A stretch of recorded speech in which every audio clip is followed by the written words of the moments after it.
A Tale of the Ragged Mountains by Edgar Allan Poe. During the fall of the year 1827, while residing near Charlottesville in Virginia, I casually made the acquaintance of a Mr. Augustus Bedloe. This young gentleman was remarkable in every respect, and excited in me a profound interest and curiosity.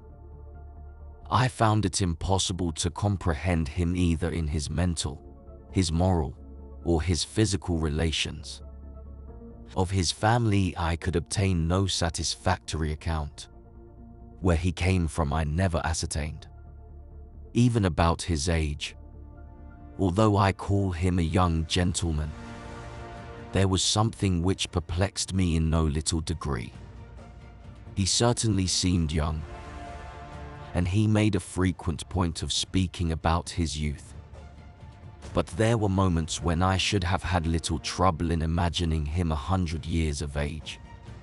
But in no regard was he more peculiar than in his personal appearance. He was singularly tall and thin. He stooped much. His limbs were exceedingly long and emaciated. His forehead was broad and low. His hair resembled the web of the spider in its tenuity and levity. His complexion was absolutely bloodless. His mouth was large and flexible, and his teeth were more wildly uneven, although sound, than I had ever before seen teeth in a human head. The expression of his smile, however, was by no means unpleasing, as might be supposed, but it had no variation whatever. It was one of profound melancholy, of a phaseless and unceasing gloom. His eyes were abnormally large and round like those of a cat. The pupils, too, upon any accession or diminution of light, underwent contraction or dilation, just such as is observed in the feline tribe. In moments of excitement, the orbs grew bright to a degree almost inconceivable, seeming to emit luminous rays, not of a reflected but of an intrinsic luster, as does a candle or the sun. Yet their ordinary condition was so totally vapid, filmy and dull, as to convey the idea of the eyes of a vulture, or even of a long-interred corpse. These peculiarities of person appeared to cause him much annoyance, and he was continually alluding to them in a sort of half-explanatory, half-apologetic strain, which, when I first heard it, impressed me very painfully. I soon, however, grew accustomed to it, and my uneasiness wore off. It seemed to be his design rather to insinuate than directly to assert that, physically, he had not always been what he was, that a long series of neuralgic attacks had reduced him from a condition of more than usual personal beauty to that which I saw. For many years past he had been attended by a physician named Templeton, an old gentleman, perhaps 70 years of age, whom he had first encountered at Saratoga, and from whose attention, while there, he either received, or fancied that he received, great benefit. The result was that Bedloe, who was wealthy, had made an arrangement with Dr. Templeton, by which the latter, in consideration of a liberal annual allowance, had consented to devote his time and medical experience exclusively to the care of the invalid.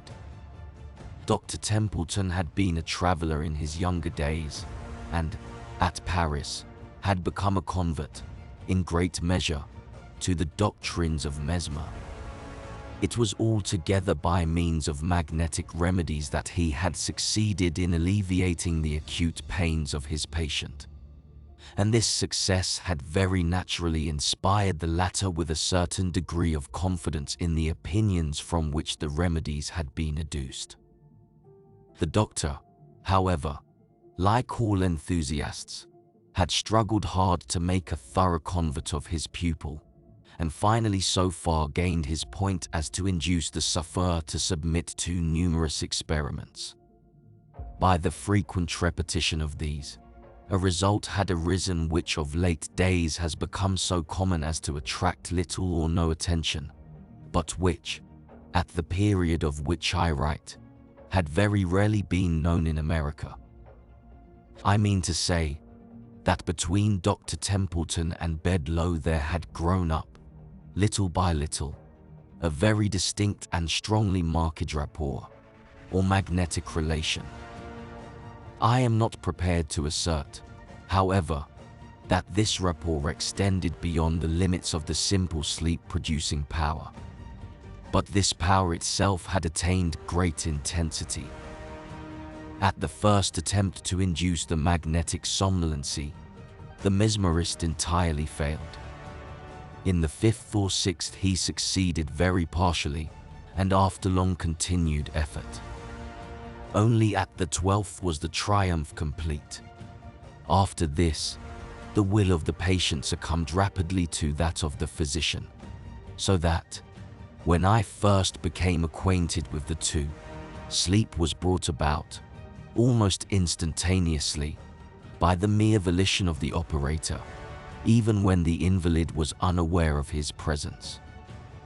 It is only now, in the year 1843, when similar miracles are witnessed daily by thousands, that I dare venture to record this apparent impossibility as a matter of serious fact. The temperament of Bedloe was, in the highest degree, sensitive, excitable, enthusiastic. His imagination was singularly vigorous and creative, and no doubt it derived additional force from the habitual use of morphine, which he swallowed in great quantity, and without which he would have found it impossible to exist. It was his practice to take a very large dose of it immediately after breakfast, each morning, or rather immediately after a cup of strong coffee, for he ate nothing in the forenoon, and then set forth alone, or attended only by a dog, upon a long ramble among the chain of wild and dreary hills that lie westward and southward of Charlottesville, and are there dignified by the title of the Ragged Mountains.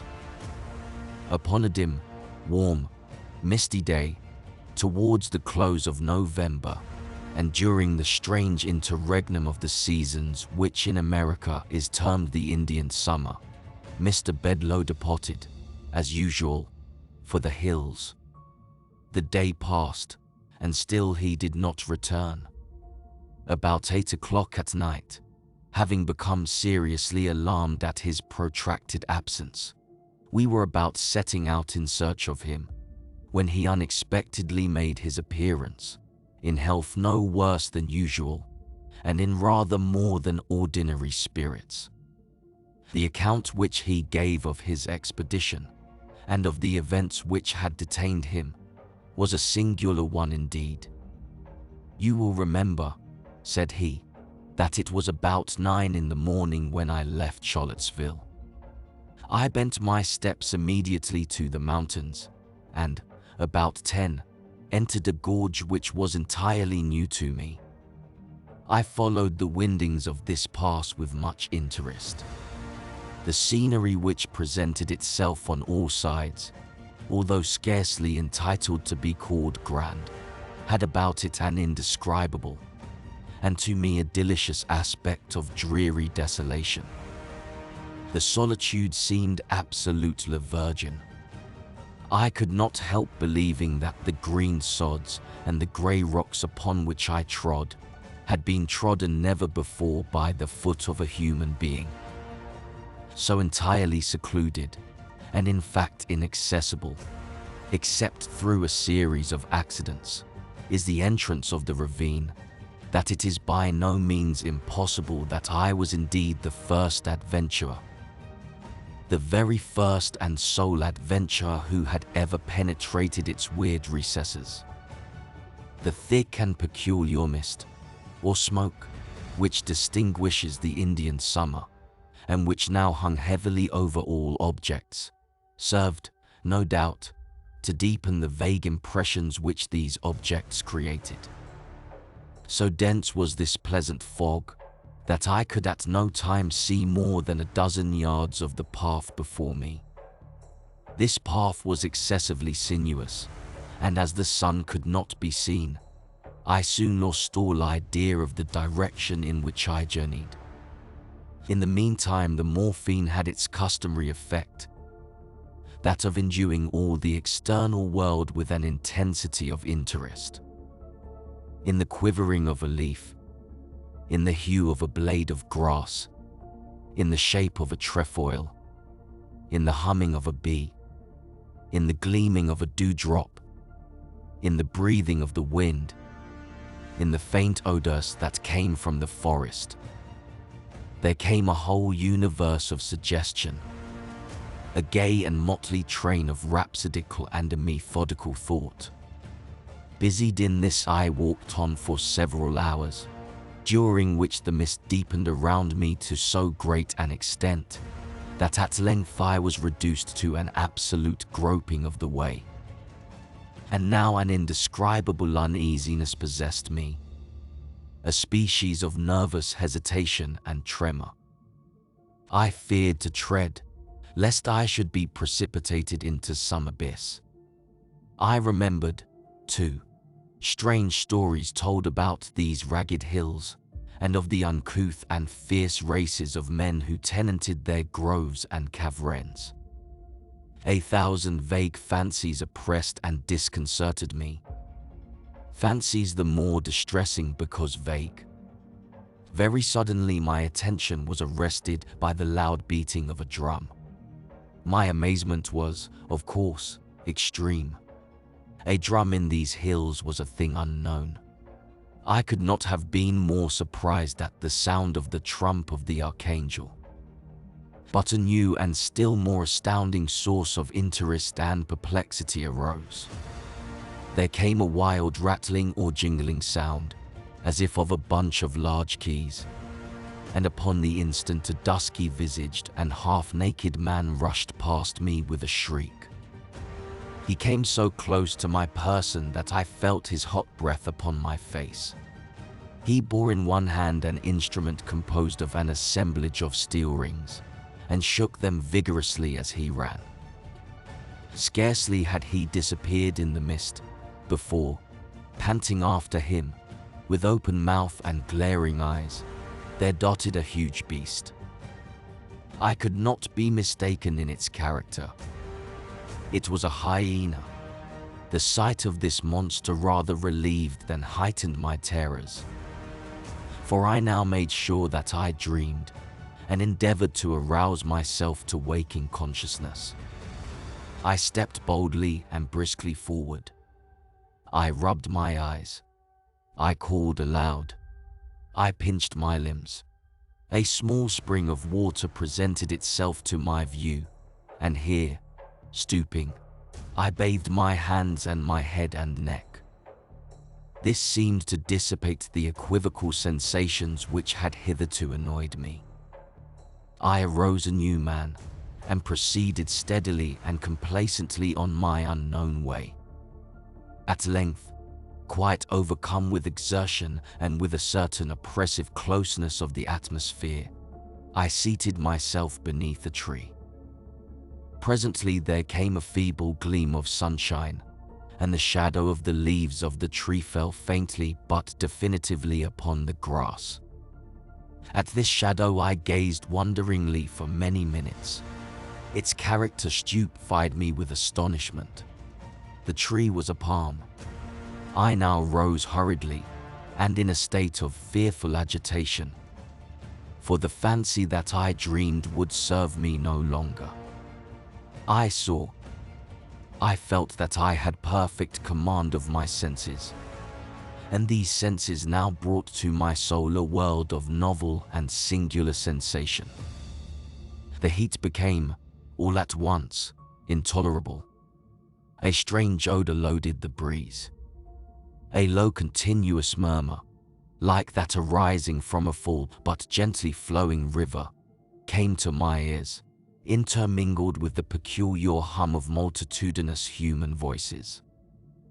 While I listened in an extremity of astonishment which I need not attempt to describe, a strong and brief gust of wind bore off the incumbent fog as if by the wand of an enchanter. I found myself at the foot of a high mountain and looking down into a vast plain, through which wound a majestic river. On the margin of this river stood an eastern-looking city, such as we read of in the Arabian tales, but of a character even more singular than any there described. From my position, which was far above the level of the town, I could perceive its every nook and corner, as if delineated upon a map.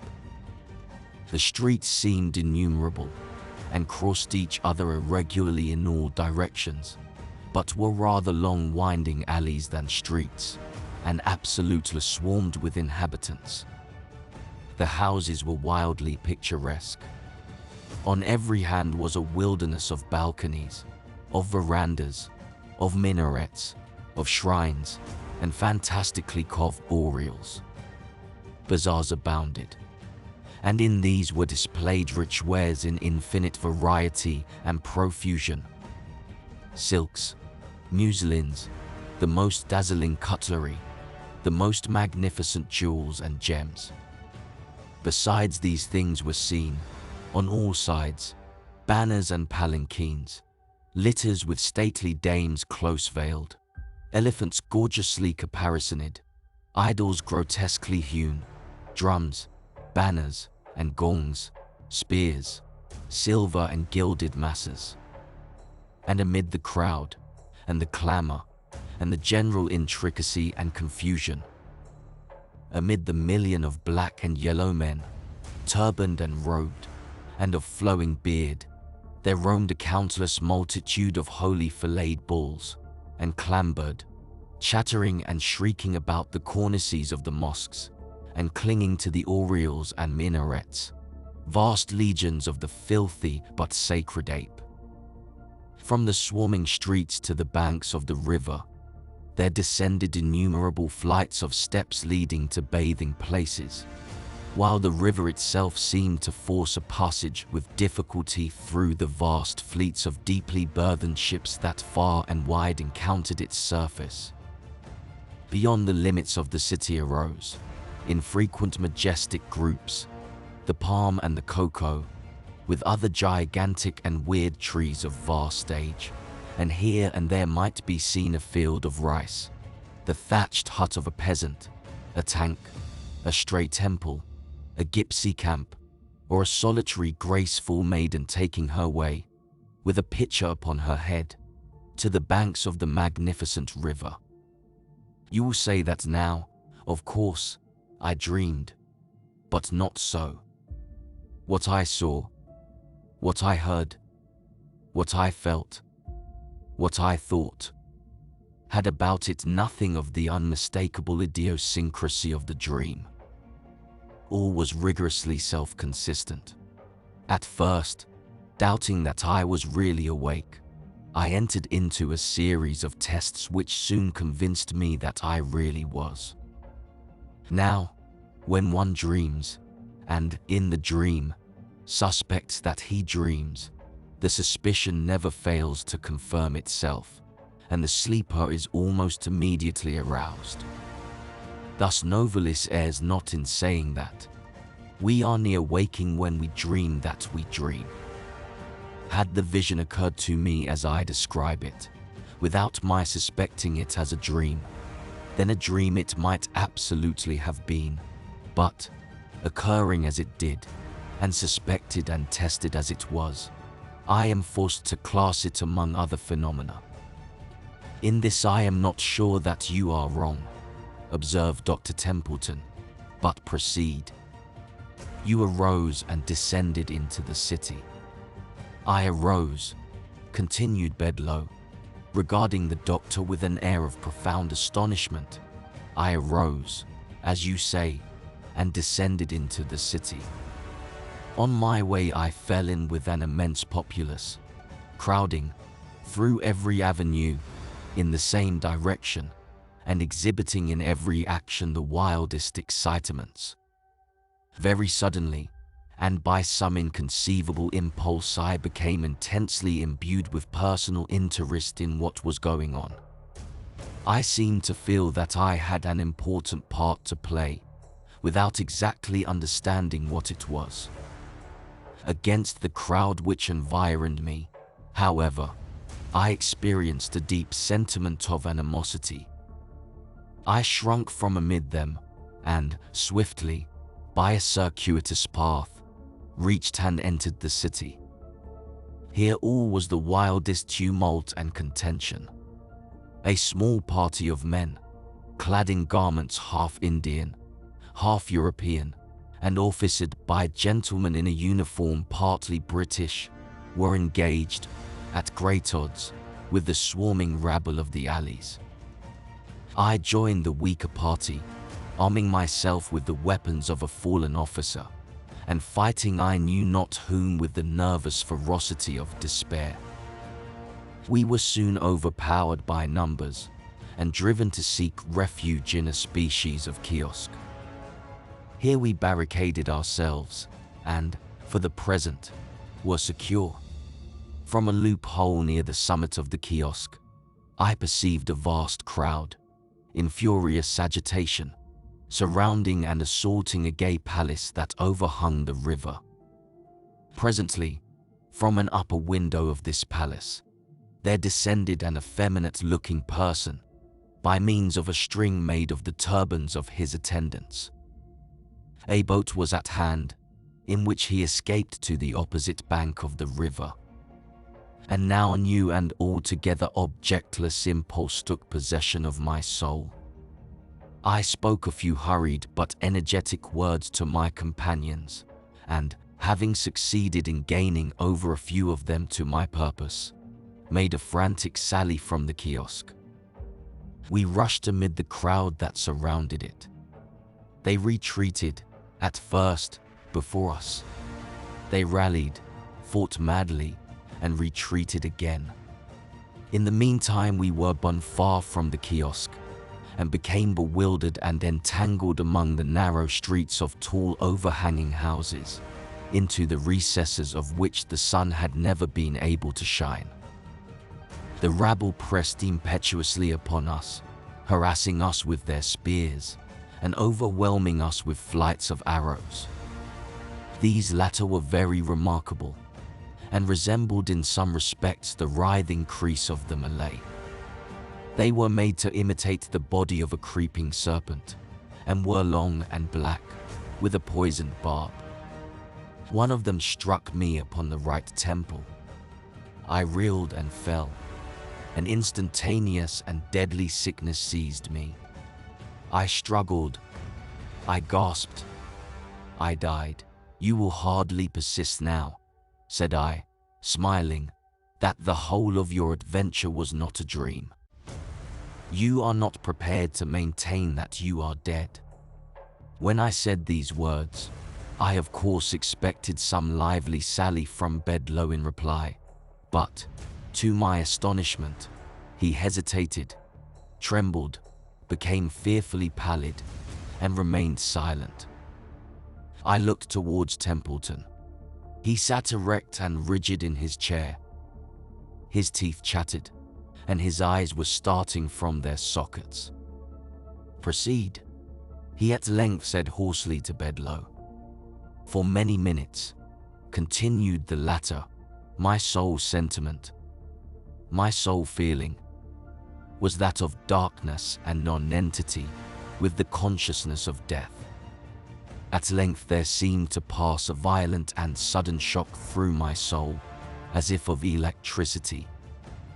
With it came the sense of elasticity and of light. This latter I felt, not saw. In an instant I seemed to rise from the ground. But I had no bodily, no visible, audible, or palpable presence. The crowd had departed. The tumult had ceased. The city was in comparative repose. Beneath me lay my corpse, with the arrow in my temple, the whole head greatly swollen and disfigured. But all these things I felt, not saw. I took interest in nothing. Even the corpse seemed a matter in which I had no concern. Volition I had known, but I appeared to be impelled into motion and flitted buoyantly out of the city, retracing the circuitous path by which I had entered it. When I had attained that point of the ravine in the mountains, at which I had encountered the hyena, I again experienced a shock as of a galvanic battery. The sense of weight, of substance and of volition returned. I became my original self and bent my steps eagerly homewards. But the past had not lost the vividness of the real, and not now, even for an instant, can I compel my understanding to regard it as a dream. Nor was it, said Templeton, with an air of deep solemnity, yet it would be difficult to say how otherwise it should be termed. Let us suppose only that the soul of the man of today is upon the verge of some stupendous cycle discoveries. Let us content ourselves with this supposition. For the rest, I have some explanation to make. Here is a watercolor drawing which I should have shown you before, but which an unaccountable sentiment of horror has hitherto prevented me from showing. We looked at the picture which he presented. I saw nothing in it of an extraordinary character, but its effect upon Bedloe was prodigious. He nearly fainted as he gazed. And yet it was but a miniature portrait, a miraculously accurate one, to be sure, of his own very remarkable features. At least this was my thought as I regarded it. You will perceive, said Templeton, the date of this picture.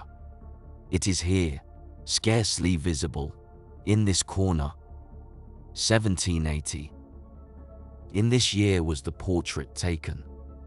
It is the likeness of a dead friend, a Mr. Oldeb, to whom I became much attached at Calcutta during the administration of Warren Hastings. I was then only 20 years old. When I first saw you, Mr. Bedloe, at Saratoga, it was the miraculous similarity which existed between yourself and the painting, which induced me to accost you, to seek your friendship, and to bring about those arrangements which resulted in my becoming your constant companion. In accomplishing this point, I was urged partly, and perhaps principally, by a regretful memory of the deceased, but also, in part, by an uneasy and not altogether horrorless curiosity respecting yourself. In your detail of the vision which presented itself to you amid the hills, you have described, with the minutest accuracy, the Indian city of Benares, upon the Holy River. The riots, the combats, the massacre, were the actual events of the insurrection of Chait Singh, which took place in 1780, when Hastings was put in imminent peril of his life. The man escaping by the string of turbans was Chait Singh himself. The party in the kiosk were sepoys and British officers, headed by Hastings. Of this party I was one, and did all I could to prevent the rash and fatal sally of the officer who fell, in the crowded alleys, by the poisoned arrow of a Bengali. That officer was my dearest friend. It was old Deb. You will perceive by these manuscripts. Here the speaker produced a notebook in which several pages appeared to have been freshly written, that at the very period in which you fancied these things amid the hills, I was engaged in detailing them upon paper here at home. In about a week after this conversation, the following paragraphs appeared in a Charlottesville paper. We have the painful duty of announcing the death of Mr. Augustus Bedloe, a gentleman whose amiable manners and many virtues have long endeared him to the citizens of Charlottesville. Mr. B. for some years past, has been subject to neuralgia, which has often threatened to terminate fatally, but this can be regarded only as the mediate cause of his decease. The proximate cause was one of a special singularity. In an excursion to the Ragged Mountains, a few days since, a slight cold and fever were contracted, attended with great determination of blood to the head. To relieve this, Dr. Templeton resorted to topical bleeding. Leeches were applied to the temples. In a fearfully brief period, the patient died, when it appeared that, in the jar containing the leeches, had been introduced, by accident, one of the venomous vermiculous angsus which are now and then found in the neighboring ponds. This creature fastened itself upon a small artery in the right temple. Its close resemblance to the medicinal leech caused the mistake to be overlooked until too late. N.B. The poisonous sangsu of Charlottesville may always be distinguished from the medicinal leech by its blackness, and especially by its writhing or vermicular motions, which very nearly resembled those of a snake. I was speaking with the editor of the paper in question, upon the topic of this remarkable accident, when it occurred to me to ask how it happened that the name of the deceased had been given as Bedloe. "I presume," I said, "you have authority for this spelling, but I have always supposed the name to be written with an E at the end." "Authority? No," he replied. "It is a mere typographical error. The name is Bedloe with an E, all the world over, and I never knew it to be spelt otherwise in my life." "Then," said I mutteringly, as I turned upon my heel, "then indeed has it come to pass that one truth is stranger than any fiction. For Bedloe, without the E, what is it but old Deb conversed? And this man tells me it is a typographical error.